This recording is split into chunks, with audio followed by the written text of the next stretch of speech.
Hey guys, Mapletail here. Welcome back to Mural Painting with me.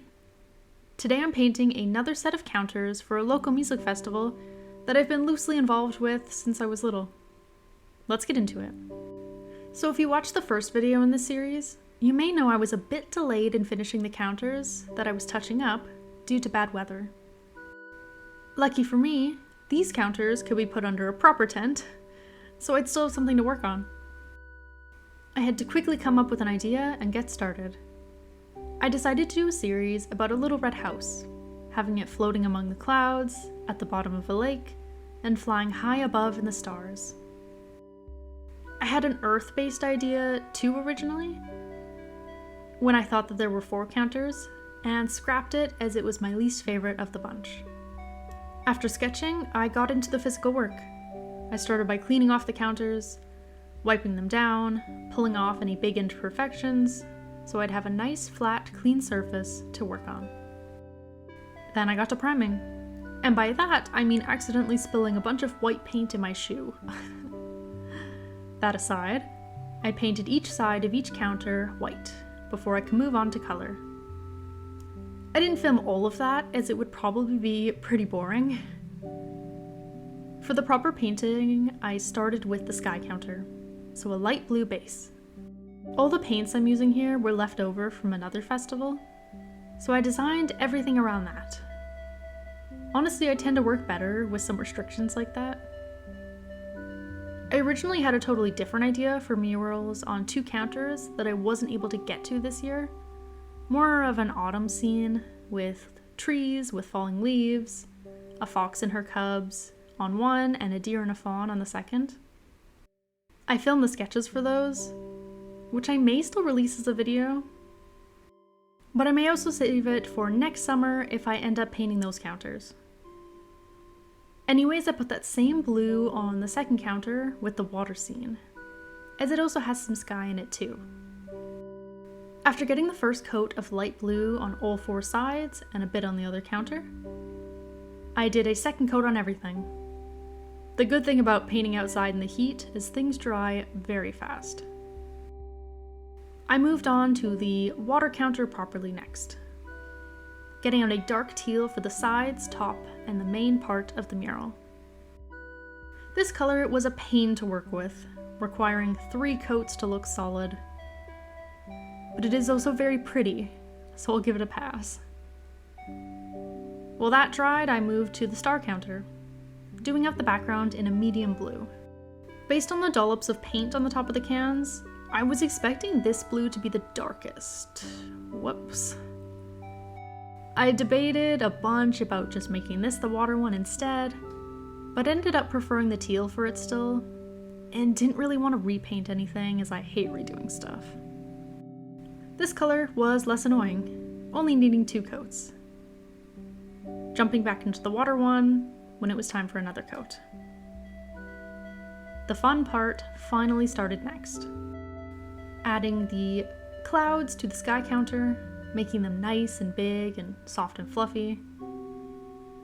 Because of drying times, I had to work a bit chaotically and jump around counter to counter. When the clouds were done, I worked on the first little red house, which was when I realized how difficult they were going to be. For some reason, the red paint is very thin and required more coats than I can count, especially on the darker counters. I regretted my choice of color for a hot minute, but it was definitely worth it in the end. Some nice contrast with that blue. I added the houses to the other 2 counters at the same time, knowing they need a lot of work. It was important to get the first coat down fast.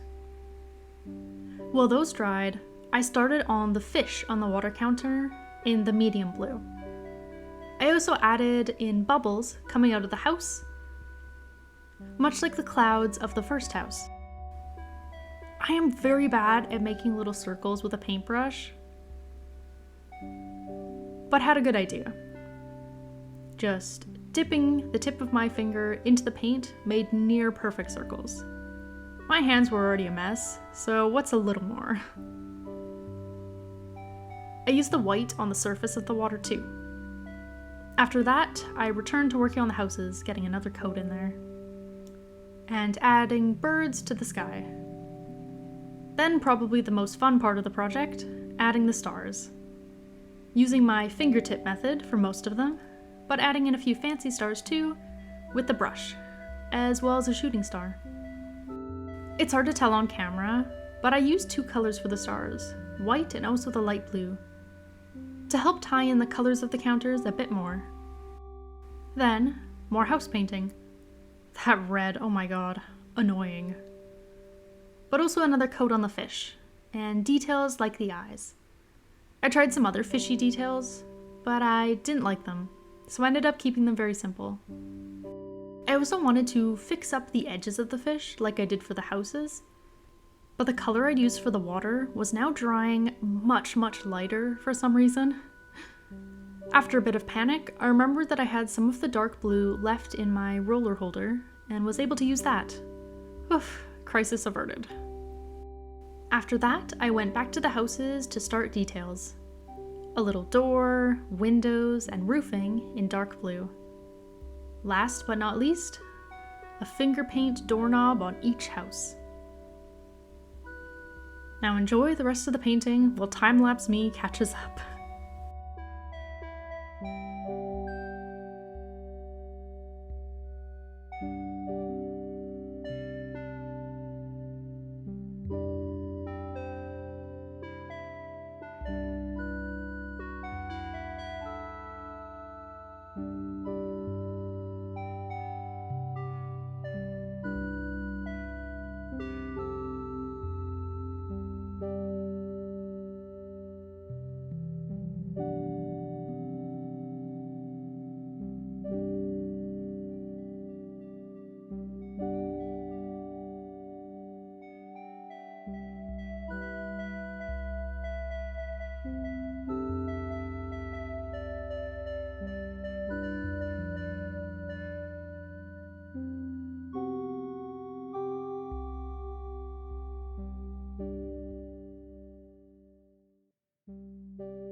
Thanks for watching!